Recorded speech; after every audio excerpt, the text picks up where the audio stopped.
প্রিয় দর্শক আসসালামু আলাইকুম। আজ আমি আপনাদের সঙ্গে আলোচনা করব টলফাভেট বা টাফনিল ভেট ইনজেকশন সম্পর্কে। তো টলফাভেট বা টাফনিল ইনজেকশন অর্থাৎ যেটাকে কম্পোজিশন যেটার মধ্যে রয়েছে টোলফেনামিক অ্যাসিড। জি, আমি ভেটেরিনারির ক্ষেত্রে এটি বলবো, ভেটেরিনারি জি স্যার। অর্থাৎ পশু চিকিৎসার ক্ষেত্রে আমি আপনাদেরকে বলবো জি স্যার। যে টলফাভেট বা টাফনিল অর্থাৎ টোলফেনামিক অ্যাসিড ইনজেকশন কোন কোন ঔষধে ব্যবহার করা যেতে পারে জি স্যার। এবং এর পার্শ্ব প্রতিক্রিয়া কি, জি, এটি কতটুক কি মাত্রায় দিতে হবে এবং এটা কি প্রেগন্যান্সি সেফ নাকি প্রেগন্যান্সি সেফ না, জি। এবং কোন কোন পশুকে দেওয়া মোটেও যাবে না জি স্যার। সে সম্পর্কে আমি বিস্তারিত বলবো। দেখুন, জি স্যার।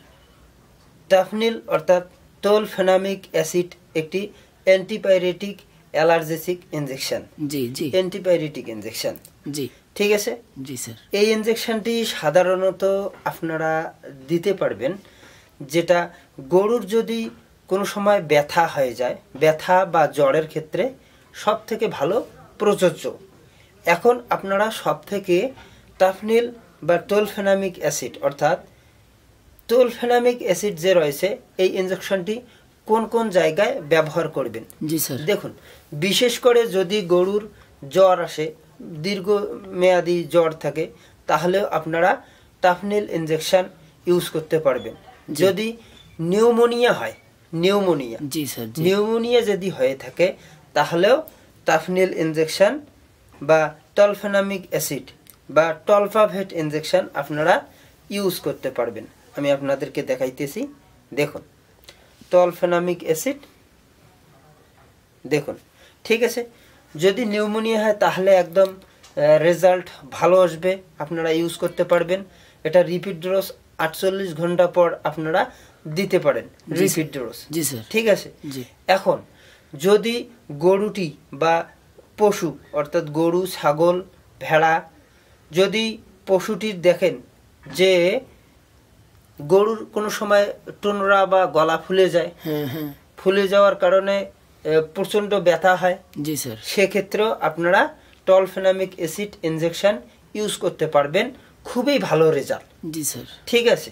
জি, তারপর যদি দেখেন যে কোথাও আঘাতজনিত কারণে ব্যথা হয়ে গেছে, জি, ধরুন যে কুকুর কামড় দিয়েছে, জি স্যার। শিয়াল কামড় দিয়েছে, তারপর কোথাও হোঁচট খেয়ে পড়ে গেছে, সেক্ষেত্রেও টলফেনামিক অ্যাসিড ইনজেকশন আপনারা ইউজ করতে পারবেন।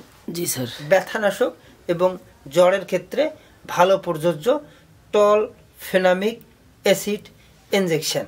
জি, ঠিক আছে। জি, তারপর আপনারা আরেকটি ক্ষেত্রেও ইউজ করতে পারবেন, কোনো যদি গরু বা ছাগলের গাইটো অর্থাৎ টাকনু যে রয়েছে, যে গিট রয়েছে, জি, গিটের জি। মধ্যে যদি কোনো ব্যথা হয়ে থাকে তাহলেও আপনারা টলফেনামিক অ্যাসিড ইউজ করতে পারবেন। ভালো রেজাল্ট, জি স্যার। দ্রুত রেজাল্ট পেতে হলে অবশ্যই টলফেনামিক অ্যাসিড ইউজ করতে পারবেন। জি স্যার। তারপর দেখলেন যে কোথাও যে কোনো পায়ের মধ্যে ব্যথা হয়ে গেছে, গরু বা ছাগলের পায়ের মধ্যে ব্যথা হয়ে গেছে এবং ব্যথার কারণে ফুলে গেছে, সেক্ষেত্রেও আপনারা টলফেনামিক অ্যাসিড ইনজেকশন ইউজ করতে পারবেন। ঠিক আছে। জি স্যার। তারপর আপনারা আরেকটি ক্ষেত্রেও টলফেনামিক অ্যাসিড ইনজেকশন ইউজ করতে পারবেন, সেটা হলো আপনাদের গরু বা ছাগলের যদি কোথাও ভাবেন যে কাটা গিয়েছে, কাটা যায় তো নাকি, হ্যাঁ, হ্যাঁ, বা হ্যাঁ। কোনো মনে করেন যে ভেংরুল কামড় দিয়েছে বা মৌমাছি কামড় দিয়েছে, জি স্যার। ঠিক আছে, জি, বা জি। বল্লা যেটাকে বলা হয় যে খুদনি মাছি, জি স্যার। খুদনি মাছি কামড় দিয়েছে, সেক্ষেত্রেও টলফেনামিক অ্যাসিড ইনজেকশন ইউজ করা যাবে।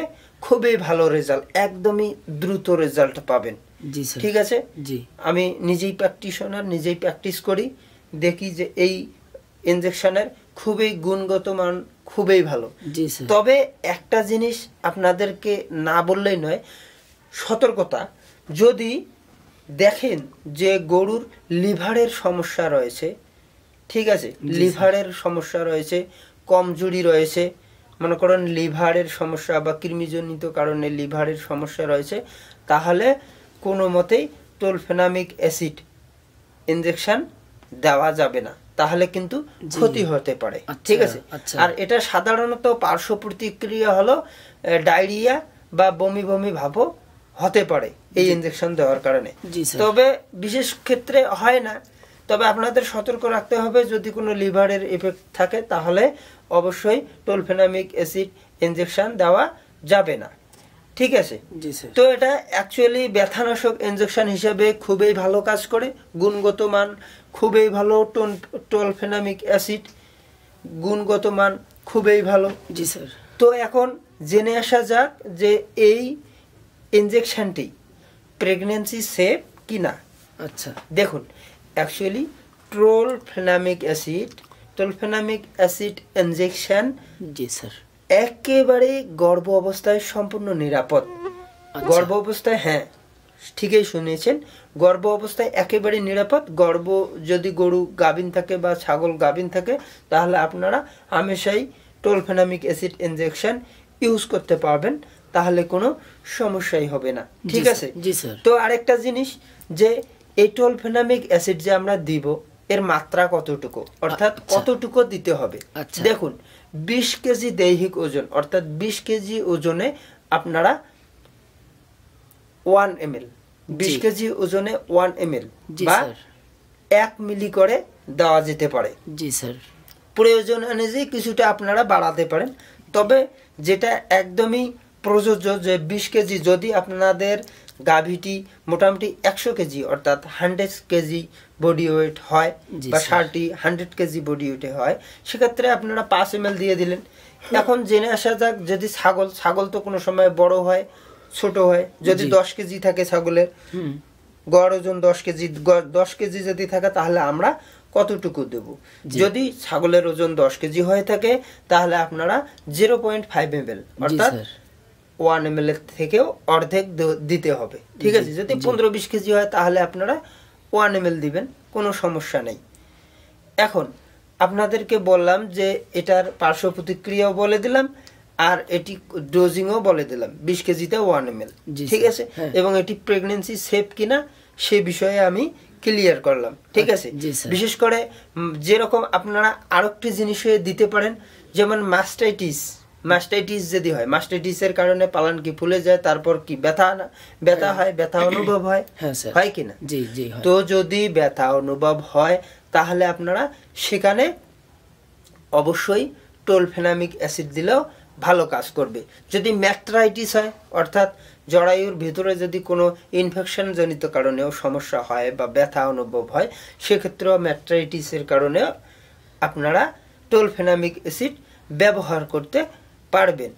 আরেকটা জিনিস, যে সব থেকে বিশেষ করে কিন্তু ফোকাস, যে নিউমোনিয়া, তারপরে যে কোনো আঘাতজনিত কারণে ব্যথা হলে কিন্তু অবশ্যই টোলফেনামিক অ্যাসিড ইনজেকশন দেওয়া যেতে পারে বা দিতে পারেন। তো প্রিয় দর্শক, এই ছিল আজকের ভিডিও। পরবর্তী কোনো একটি ভিডিওতে আপনাদের সঙ্গে কথা বলবো, দেখা হবে নেক্সট ভিডিওতে। এই পর্যন্ত আজকের মতো ধন্যবাদ।